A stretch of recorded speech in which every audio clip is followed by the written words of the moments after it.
Coucou tout le monde, j'espère que vous allez bien, c'est Héloïse et je suis très contente de vous retrouver ce matin. Et on va voir ensemble là un sujet qui selon moi va intéresser pas mal d'entre vous, c'est comment prendre soin de sa peau quand elle est grasse. Déjà, il faut savoir l'identifier. Une peau grasse a tendance à beaucoup briller. Ensuite, vous avez le grain de peau qui est très épais. À côté de ça, les pores vont être beaucoup plus visibles, c'est-à-dire que vous allez avoir beaucoup de petits trous qui seront visibles sur l'ensemble de votre visage. Les pores sont dilatés.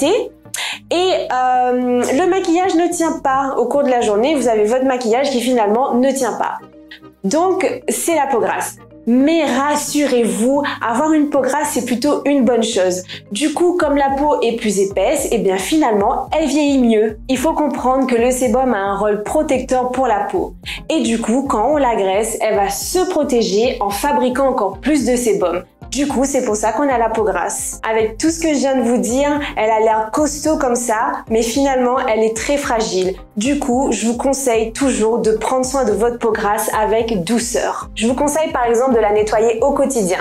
Faites-le le matin pour permettre à votre peau de respirer et de la débarrasser du sébum qui a été produit pendant la nuit. Pour ça, préférez plutôt utiliser des savons saponifiés à froid plutôt que des nettoyants à base de SLS, les fameux sodium laureth sulfate qui sont très décapants, qui sont des tensioactifs et qui vont agresser votre peau. Et puis le soir, pensez à la démaquiller avec une huile, tout simplement. L'huile de jojoba par exemple ou l'huile de noisette. Ces huiles vont permettre de réguler l'excès de sébum.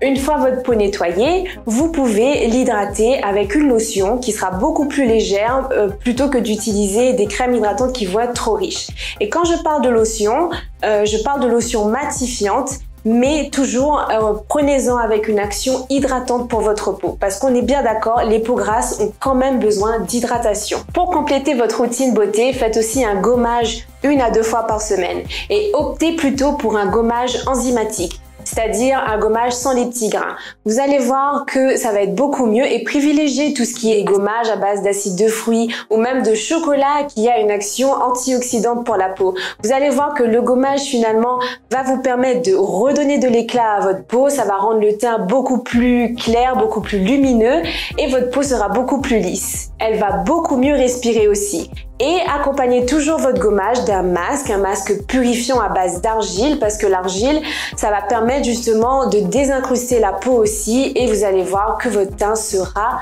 radieux. En gros, ce qu'il faut vraiment éviter, ce sont les savons qui sont décapants et qui vont au contraire sensibiliser la peau, surtout s'ils sont à base d'alcool, mais aussi toutes les crèmes qui sont à base d'huile minérale qui au final vont étouffer la peau. Ça va agir mais superficiellement au niveau de l'épiderme. Et pour terminer, évitez aussi toutes les huiles qui sont comédogènes. Comédogène, ça crée les comédons, donc les points noirs et les boutons. Et la plus utilisée, c'est l'huile de noix de coco. Attention, je dis pas que l'huile de noix de coco n'est pas bonne, mais elle est à éviter pour les peaux grasses à imperfection. Voilà. Et ben voilà, j'espère que ça vous a plu, tous mes petits conseils pour prendre soin de votre peau grasse. Demain, justement, on va voir les points imperfections. Donc, je vous dis à demain. Je vous souhaite de passer une très belle journée et je vous fais de gros bisous. Ciao!